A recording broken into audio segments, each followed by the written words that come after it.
ऐसनो जी दिया दुल्हा होला कि कोह बरवे कि घर में कहो कि हम सुहाग रात मनाई। सुहाग रात ऐसे ही एगो पंचर बनावे वाला का बियाह भइल। पंचरवा जन बना सेखिया का या मोटरसाइकिलिया का ओकर बियाह भइल। जाड़ा का दिन बा, मर्द मेहरारू दोनों एक जगह भइल ना सो तो मेहरारूआ कहतिया कि 12 जब बजल तो पहुँचल तो मेहरुआ कहतिया कि मनाइए ना मनाइए ना मनाइए ना। सही कहता ई का कैलस ना कि तनी जाड़ा का दिन रजाई उजाई ओढ़ले रहल कपड़वा को लेहर और हट गइल हल और कहतिया कि मनाइए ना। तो वही सुहाग रात वाला कोठरी में एगो डराम में पानी भर के धइल हल। ई ओ के दोनों हथवा टंगिया में पसलस मौरवा और पेश के उके उठावलस आ कपड़वा तो कुल घटले वही पनिया में ओके गोत दिहलस। हई करेनिया और यहां डूब गइल। तो वो कहते कि हमारी जान लोगे क्या? तो कहत बा कि तू ना जल्लू चुप रहा, हम पंचर बनाइला बिना पानी में डूबौले में के छेदवे ना लौकेला।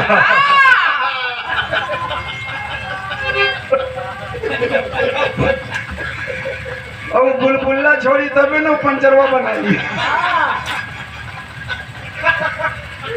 तो दुल्हनिया कहतिया कि मान जा कि रोहित कुमार मनल नहीं।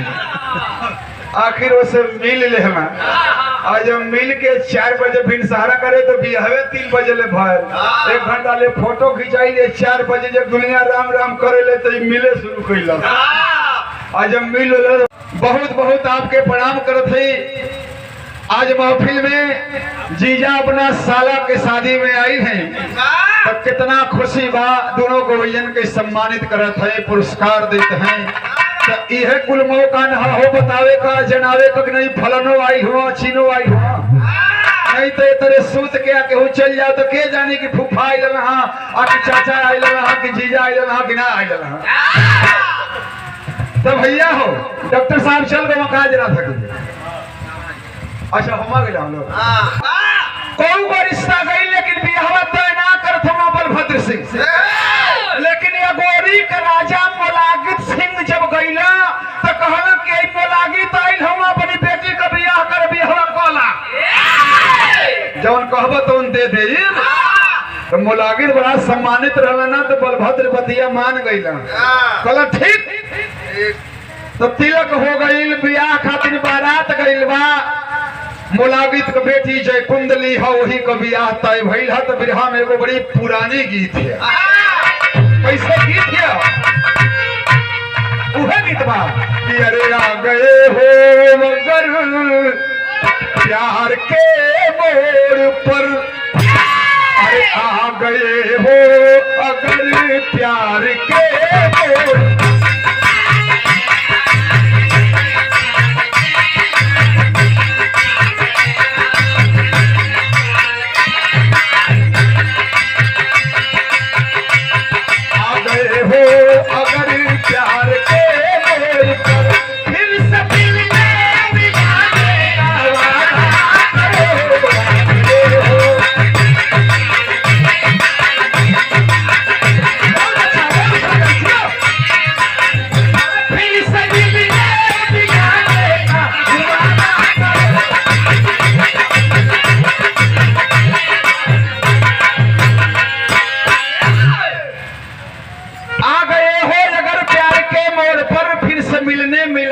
वादा करो।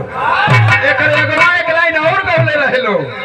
आ गए हो तो जाने कि जितना करो, आ गए हो तो जाने कि जितना करो।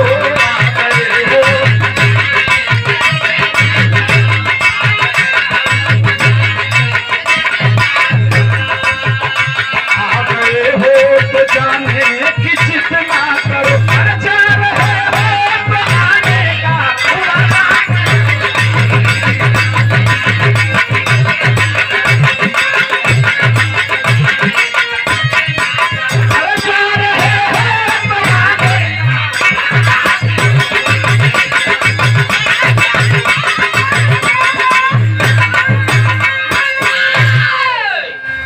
प्रीत गीत रहल, लेकिन बिरहा में बड़ा सुंदर भाव, बेटी कैसन धन होली वो बाप खातिर हो, हमारे कवि लिखले हुआ, बड़ा साफ साफ लिखले हुआ कि आज बुलबुल है घर की सुता संपदा,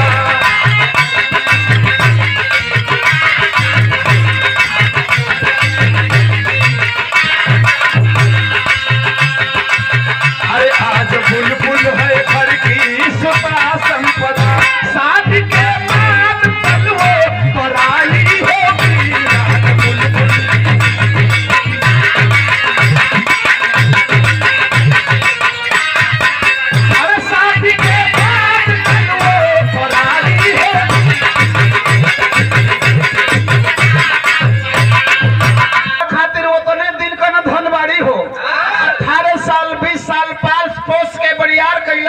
शादी करे लाख भइल तो दूसरा कथन हो गई।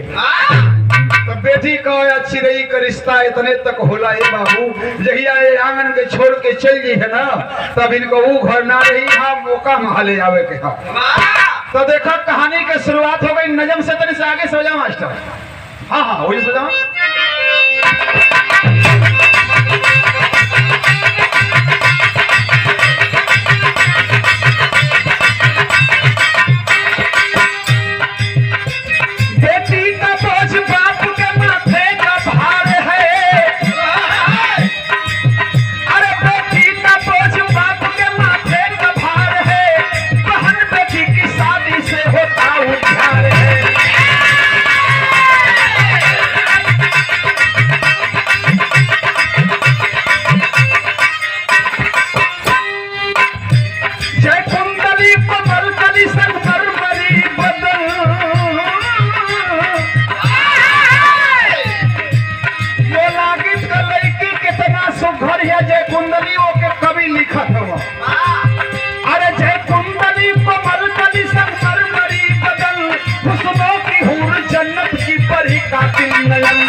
सिंदूर पड़ते साजन की सजनिया बन गई, सिंदूर पड़ते साजन की सजनिया बन गई, बियाह हो गई सिंदूरदान हो गई।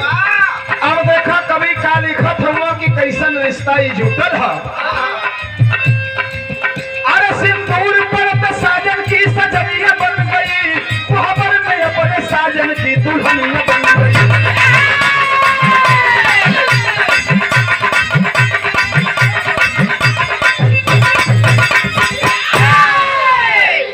बियाह हो गई हो रोहित का जय कुंडली का, आज जब बियाह हो गई ना, सिंदूरदान वगैरह जब काम हो जाला, तो अब बेटहा पक्ष का लोग अपन अकसा बक्सा उठाई या तम्मू धरेगा, लेकिन दुल्हवा के रोक लिहल जाला। कहे से कि तनी कोहबर में एवरी कुल रसम होला न हो, तो वो कोहबरों वाला में मर्द मानुष का ढेर काम ना है, खाली दुल्हा दुल्हन रही है, उनको कुल साली सरहज रही है, बाकी फोटो वाला जरूर रही, वो घींचेला जरा ऐसे हंसिए जरा वैसे हंसिए। तो थोड़ी देर में रोहित फोटो वाला के कहना कि अब तू हो जो, तो फोटो हो गई ना, अब जो तू फोटो वाला चलिए, अब खाली जय कुंडली है और रोहित कुमार हुआ। दुल्हवा दुल्हनिया से कहता कि अरे अब का घुघुट कढ़ले बालू की हुपा, हमार पार बियाह हो गई तो मर्द मेहरारू हो गए, तो अब का घुघुट कढ़ले हो, हई हटावा तनी तो के नीक से देख ले। दुल्हो उतने सुघर बा, दुल्हनियों इतना सुघर बा, नहीं तो भगवान बड़ा कम ऐसा जोड़ा बनावे ना कि दोनों एक से एक होखे, नहीं तो कितना कितना नीक नीक मर्द हुआ मेहरारू ऐसा है ना कि उनके चट्टी पर जिंदगी में लेके ना जाए। एक जोखमा हुआ बौला हा कि मेहरारू पेटी वाली पौले हुआ, ओकर बड़ा संगी साथी मिल जावा, बुढ़बो को मेहरारू चोख रही ना तो ओकर संगी बड़ा मिलेगा। तो ये बात के समझ लेवे के चाहिए, इसे सजग रहे के चाहिए। हर घड़ी विरह में एगो गीत है, उहे गीत है कि अरे ओ पहिले झरल नाही लहना के छोल माई रे हम ना जाई।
बताई का कहल चाहत है, अब तो मर्द मेहरारू हो गई जाए, अब का छिपावे के बाद का हम दिखावे के बाद कहरे छिरौरी दुल्हा, कहरे छिरौरी दुल्हा बिगड़ल विचार कोहा तोहरा देखे।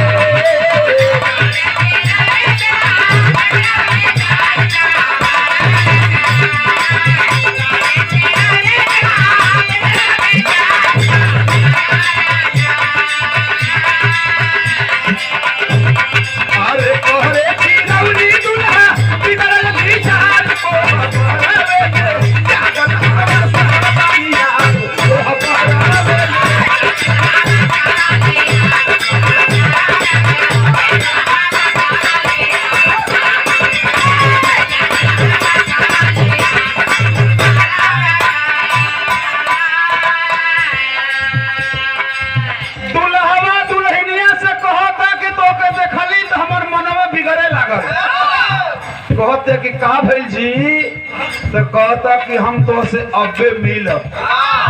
दुल्हनिया कहते कि अरे बियाह तो से भइल हो, तुम्हारी घरे हमके सवेरे चले के है ना, पति पत्नी हो गई है, तो एक मतलब का हो गई, तोहरा घरे चलब तो हमसे मिली। हाँ तो कहता कि घरे गईले में बड़ा लेट हो जाए, जना था कि गाड़ी छूट जाए। कहता हम हली तोहार नामे के करे जवान।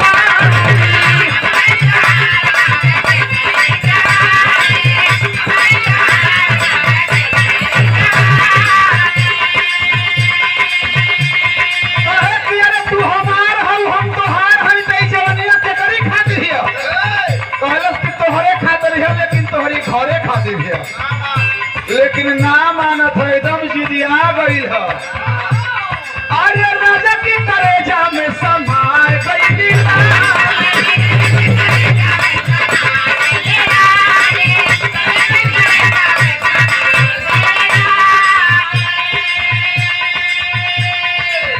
मिलल कसूर पर मिलल रात बहुत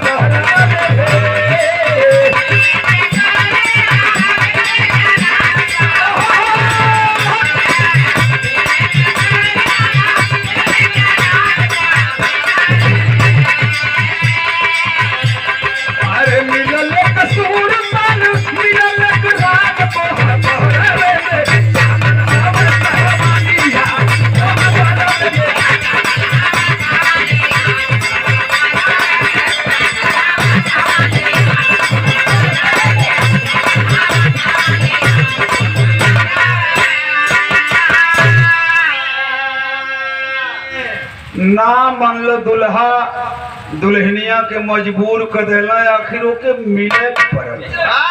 ऐसनो जिदिया दुल्हा होला कि कहो बरवे कि घर में कहो कि हम सुहाग रात मनाई, सोहाग रात ऐसे ही एगो पंचर बनावे वाला का बियाह भइल।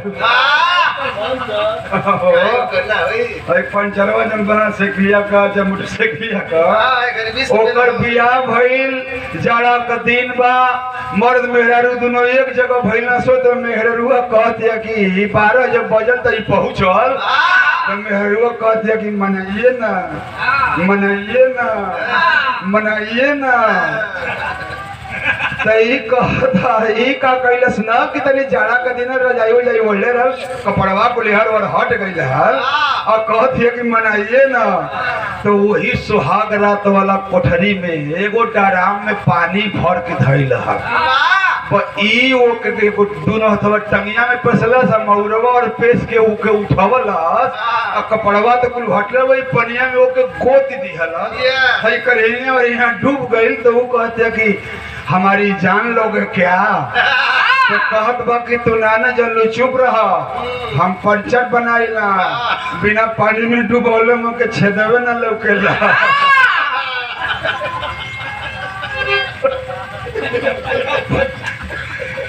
अब बुलबुल्ला छोड़ी तबे न पंचरवा बनाई।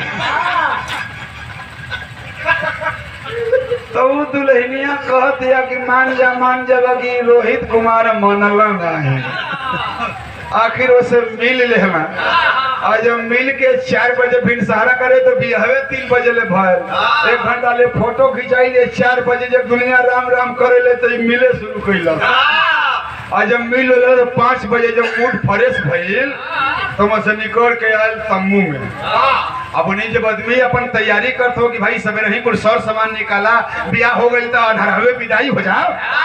तो इन्हीं से नौवा के भेजल दुल्हवा कि जो है बात कहते जो कह आओ। तो जनमासा में पहुंचा दुल्हा गिरगिट सारंग बदल दिया। विदाई होगी दुल्हन की अलबत्ता ऐलान किया, जब बीतेगा 3 साल ये गोरी में मैं आऊंगा, फिर बाजा लेकर के गौना। नौवा से कहला से कि जो कह दिए ना कि सामान निकालत है से तो मत निकले, से विदाई ना हो। अब तो बेटिया के लोग घबरा गए भैया, ये तो बतिया पाए रहा है। तम्बू में गई लोग दुल्हा जिदियाई बा कहता कि विदाई ना होई, हमार बियाह है विदाई ना सहेला।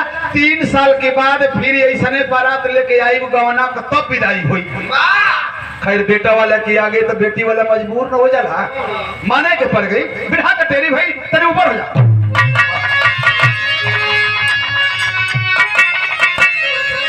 ए भैया वो हरवा नहीं डोली पर पड़ल, राम राम वो हरवा नहीं डोली पर पड़ल। अरे झकोरा मारे झूलने, अरे झकोरा मारे झूलने, साड़ी लहराए हो झकोरा मारे।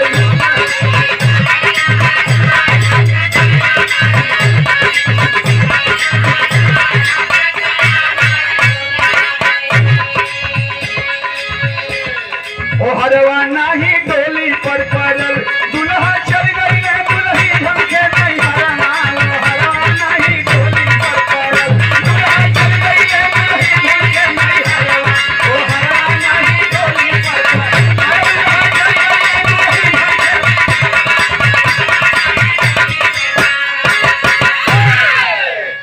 खैर बारात चल गई।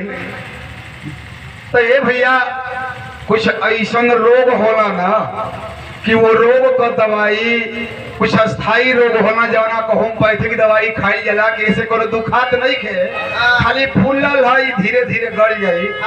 लेकिन बुखार हो जाए या पेट झरे लगे होम्योपैथिक दवाई खैबा तले तो मर जाए के पड़ी। तो ओकरी खातिर एलोपैथ बनावल।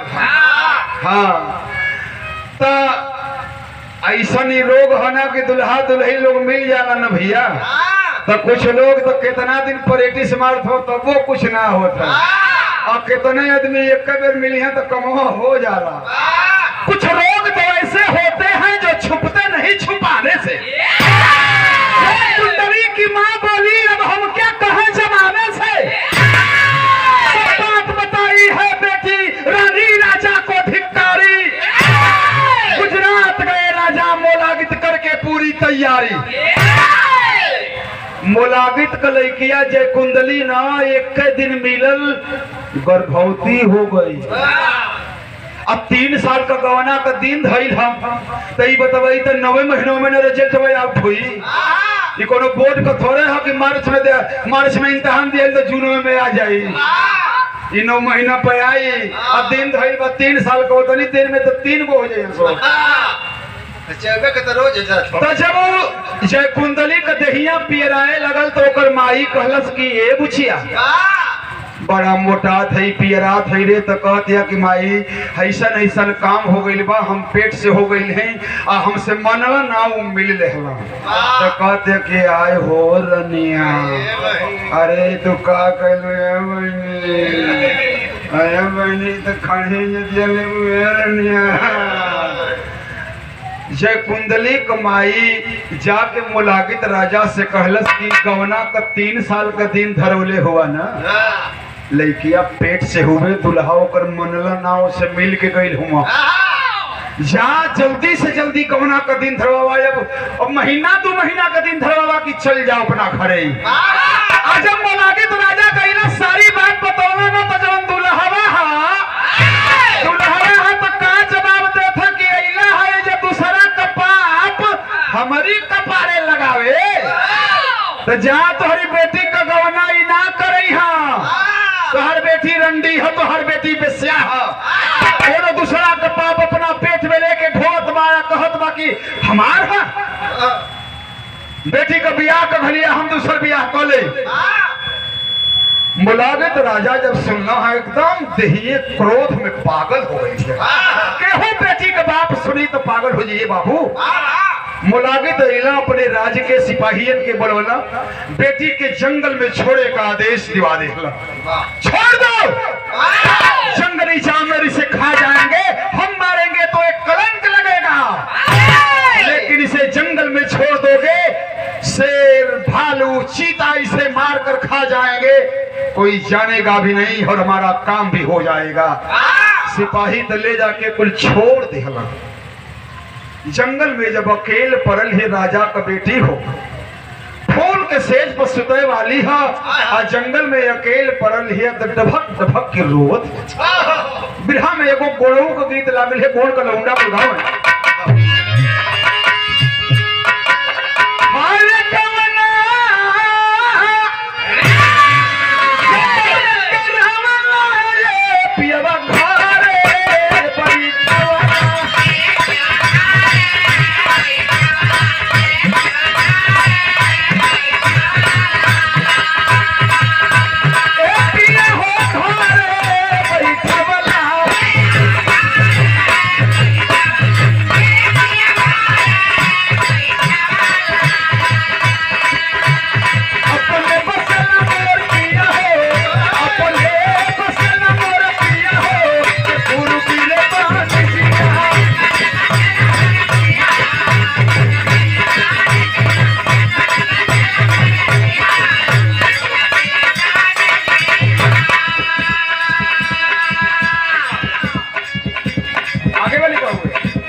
जंगलवा में कुछ दूर ले जाए तो वही जंगलवा में वही अगोरी को रहे वाला महारा यादव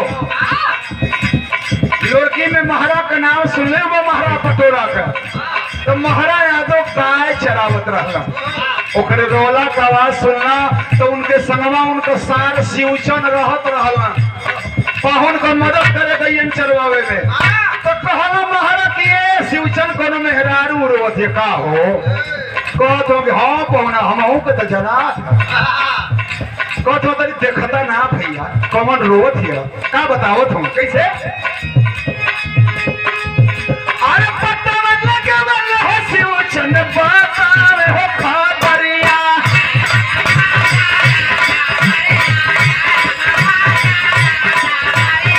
भैया बतावे खबरिया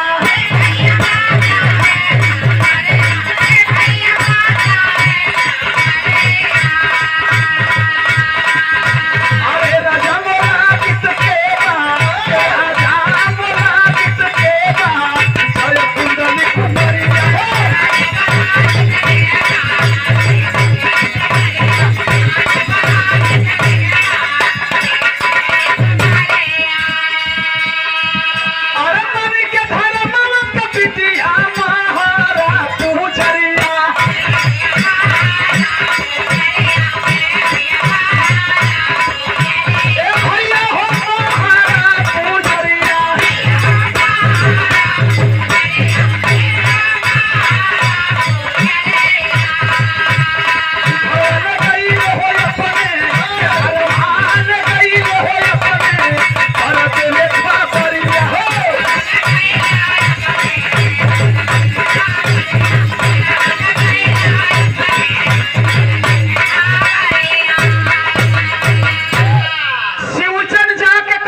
का बियाह जल्दी भाई कैले रहा।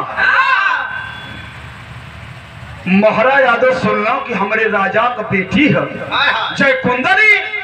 महाराज यादव शिवचन के लेके गईला, कहना चला दिखावा कहाँ है। गईला तो कहला बेटी जय कुंदनी, अरे तो हमारे राजा का बेटी हो, आए जंगल में अकेले काहे रोत हो बेटी। सारी बात बतौलस, कहले चचा हमार बाप हमके मरे खातिर छोड़ देले हो। ऐसन ऐसन बात हो गई, हमारे पति ना मिलला ना मनला, हमसे मिलला हम पेट से हो गईली, गौना करावे से इनकार कर देले हा। हमार बाप हमके मरे खातिर जंगल में छोड़वा देला। महाराज यादव कहला कि बेटी तू सही जगह से, तू सही रास्ता पर हो। अरे वो बाप तोहार तोहके मरे खातिर छोड़ देला ना, तो वो ही धर्म का बाप तोहके बचावे खातिर परमात्मा हमके भेजले हो। बेटी तो अब न चल जाई, अन्हार होई तो गायन के संगे संगे तू चल चलिया हमारे घरे रही। समझा बुझा के ले गई ना, गर्भवती रहल, कुछ दिन का समय बीतल हा, भइल का अरे समय से बेटा जन्मल भइले ललनवा, अरे नमवा रखायल प्रतीप पहलवनवा।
बचपने से बड़ा होनहार है महाराज यादव। अरे बकेन बकेन गायन के दूध दूही दूही के सवेरे पियावत हुआ, अखड़ा पर जाए लाग भइल दा, अखड़ा में भेजे लगला। तो भाई पहलवानी के मामला में तो भाई यादव बिरादरी तो सबसे नंबर 1 पर न होला हो, एक शौक हुए होखे के चाहे। लेकिन जुग जमाना देखत हुआ कहीं कहीं का खड़ावे कुल बन हो गई ना के वो धुरिये लगावेला नहीं खेला, तुरंत फायदा करेला दूध पियत होएगा। हाँ दूधवा धीरे धीरे करी दरुइया 2 मिनट में करी। तो बाबू हो महाराज यादव वो लड़का के दूध पियाई पियाई के पहलवान बनौला, अखाड़ा पर भेजे लगला। एक दिन अखाड़ा से लौट के आवा था तो गांव का 2-4 गो चुरुक का कान्ही पर निगोटा धैले है, जंघिया धैले है, धूर लगा के आवत हम मार ये मुसड़ा चोर के उल्टल चकर की पीठिया पट्ठा पहलवान भइल है। तो मार सीना तानत जात है, तो गांव का चुड़कवा का कहत हो सो कि तनी देख रहा है खलीफा का बाप न दादा 3 पुश्त हरम ज्यादा खलीफाई करत हुआ। गईल तो माई कटोरा में दूध मारी अवाट के बादाम आ किशमिश पीस के मेरे हले गई, हमार लड़का खड़ा पसे आई पी ले तो कहता कि दूध होता न दूध पियब न खाई। कहत बा ओकर माई जय कुंदनी काहे रे बेटा का भइले। आ तो माई एगो तो हमके बात बता दे, आज हमके लड़का कुल बोली बोल रहा कि अगर बाप दादा का पते न है पहलवान बने था, हमारे बाप हुआ कि ना हुआ रे। जय कुंडली कहते कि करे तोरे दिमाग में ही कहां से सवाल आ गई। तो माई हमके यही बात का मेहना लड़का मरला हो सब, हमार बाप हुआ कि ना हुआ, हुआ तो बताओ कहां हुआ। माई कलस बेटा तोहर बाप हुआ, लेकिन तोहर बाप यहाँ का ना हुआ, गुजरात के राजा बलभद्र सिंह का बेटा हुआ, उनका नाम है रोहित कुमार। तब तो जब बाप का पता जब जल्लस तब मिले का इच्छा तुरंत न जाग गई कि कैसन बाप हो, ओकर करेजा कैसन है कि हम जन्म ले हली तब से ओके देखली ना हम। दुनिया का बेटा अपने बाप लेकिन हम ऐसा बदनसीब है कि अपने बाप को कोरा हमके ना नसीब है। गुजरात पहुंचत बा मिले खातिर जंगल के रास्ता से जात बा, सोचत बा कि हम मिली तो पूछ लेते कि गुजरात कौन रास्ता जाई। वो घोड़ा पर सवार आदमी जात बा, कल से भैया घोड़िया रुकिया, भैया रुकिया, बताओ क्या बात है। अरे भैया हमके गुजरात जाए के रास्ता ना बुझा था। तो वो घोड़वा वाला पूछे था गुजरात कहाँ जाओगे, तो कल राजा बलभद्र सिंह से मिले के बाद तो कहता कि उस राजा से क्या तुम्हारा काम है, तो कहत बा कि उनका एगो लइका बा, उससे बहुत जरूरी काम बा।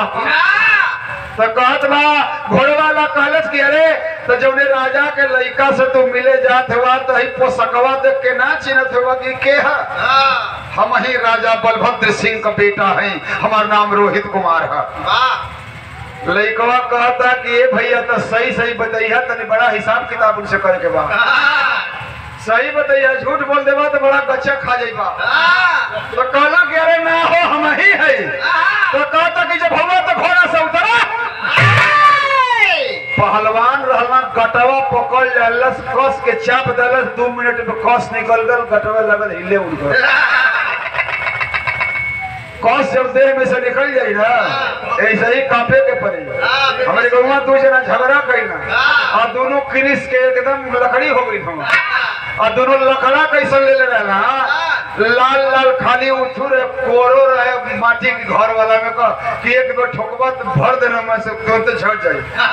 और दोनों लेके खड़ा हुआ, लेकिन दोनों इतने पका पकड़ा हाँ बता दे, आपे बता दे कापत हो लोग। अब बताओ तो का बताई लोग लकड़वा के संग में अपने गिर जाएंगे। वही तरह से धा के चाप देलस गटवा ना, और रोहित का कौस निकल गए, देहिया कांपे लागल। कहता लइकवा पूछलस रोहित कुमार होगा, चला तुम्हारे बाप के यहाँ चले के बाद पहलवान है ना, वही रोहित कुमार का लइका बा, लेकिन ना भाई पता ना बतावा था। चलो चला तुम्हारे बाप के यहाँ चला भाई। गमछी से दोनों हाथों पिछवा बांध लेला, जैसे 151 में पुलिस लेके कचहरी में मुलजिम जाला, वही तरह लेके इनके पहुंचल बा। राजा अपने बेटा के देखत हुआ कि चोर मत हथवा बांध के आवत है। राजा कहत हुआ कि कौन हो, क्यों तुम्हारे अंदर ऐसी कैसे हिम्मत आ गई हमारे बेटे को तुम बात कर ले आए। कहत बा कि तुझसे पूछा था लइकवा, कहता कि तू ही इनका बाप हो ना। तो कहा हाँ हम ही इनका बाप है, हमारा नाम बलभद्र सिंह था। तो कलश की तो तू हूँ सिंहासन से उतरा, नीचे आओ आओ काम बा।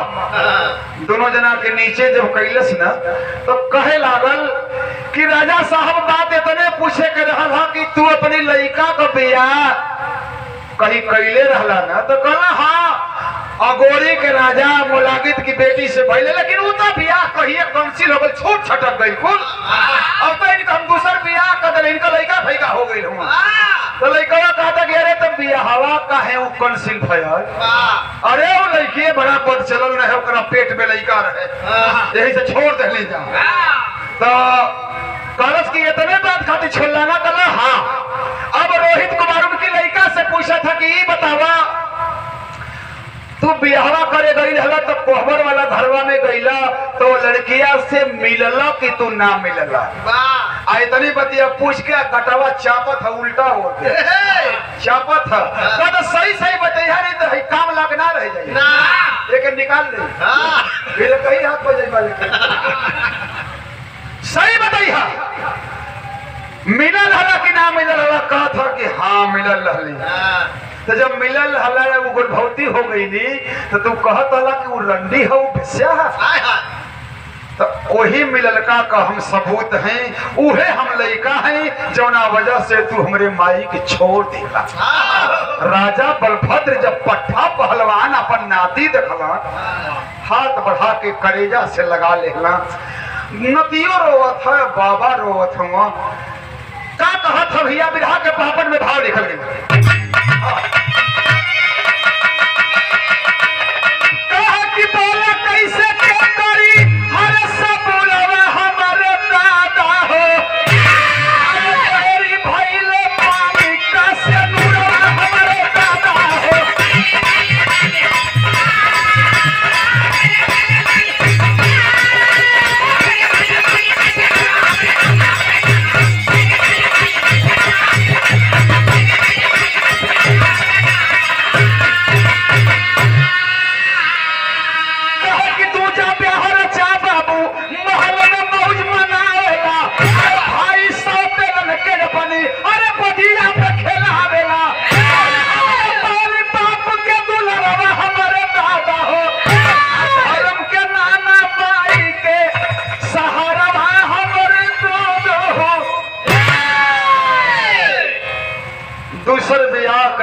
लड़का बच्चा पैदा कई के हमके भुला भी लो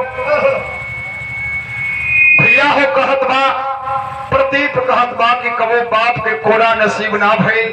बलभद्र राजा कहत हुआ कि ये बेटा तो हम तो सुनली कि तोहर जवान नाना को लागी तो हम तोरे माई के मरे खातिर जंगल में छोड़ दिया। कलश की मारने वाला है भगवान, बचाने वाला है भगवान। अरे हमार नाना में छोड़ दे हम माई के मोरे खातिर, लेकिन एगो धर्म का नाना हमारी माई के बचा ले। कहला ए बचवा तो केहू धर्मी रहला हो तो ना पता बतावा। तो कहत बा कि अगोरी का महारा यादव हमारे माई के पालन पोषण कैला, हम पैदा भइले अपने ना दूध घी खाला, लेकिन हमके दूध घी खिया के ऐसा पट्टा पहलवान बना दे। बलभद्र कहत हवा कि तनी हम मिलल चाहत हैं बचवा। लिया के गई, और जब लिया के गई हम महाराज यादव गायन के भूसी झोड़त रहला, पगड़ी बांध के देखौला सकल सीहे हमार दाना हम। राजा बलभद्र सिंह अपन पगड़ी महाराज यादव के गोड़ पर धो देहला। अरे राजा साहब राम राम, अरे ई का करत हुआ महाराज। कला रे तू ये लायक हुआ हो, तू इतना निमन काम है दुनिया में कह देले हुआ कि तुम्हारा नाम अमर हो जाई। राजा साहब कहत हुआ कि ये भैया अब जब गलती भइल तो भइल, हमारे पतोहिया विदा कदा हमो के लिया के अपना घरे जाए। महाराज कहत हुआ कि हाँ तब कहले रहो कि गवना होई ना, तब गवना होई तबे पतोहिया जाई, नहीं तो पतोहिया यही जे रह जाई। तो कहला कि हम बारात लेके आई, बारात लेके गईला, विदाई करा के ले अला, लेकिन ए बात का खबर मोलागित के चल गई कि हमारी राज में बारात आई लिया महाराज के घर है, तो उनका तो कोनो लड़की ना ब्याह करे लागे बा वही कैसा बारात आई लिया। तो भेदवा खोल न गई कि तोहरे लड़की आके तू मुँहे खाती छोड़ला, तो महाराज बचा के अपनी घरे ले गईला, ओकर पालन पोषण कैला, ओकर एगो लड़का भइल है, और अब विदाई कैला। अब वो आई लहा राजा बलभद्र गुजरात वाला। मोलागित सिंह यही बड़ा एक गलत फैसला ले लिया, गलत फैसला लिया कि हमारी बेटी के महाराज का इतना हिम्मत कि हमारी बेटी के अपनी घरे रखला, तो हमारी बेटी के बेटी बना के महाराज अपनी घरे रखला, तो हम महाराज की बेटी के मेहर बना के अपनी घरे रखा। मोलागित का प्रतिज्ञा बा। बिरहा के आखिरी लाइन में हमारे कवि लिखत हुआ बस सवाल आगे का मास्टर और आगे होगा और आगे जा।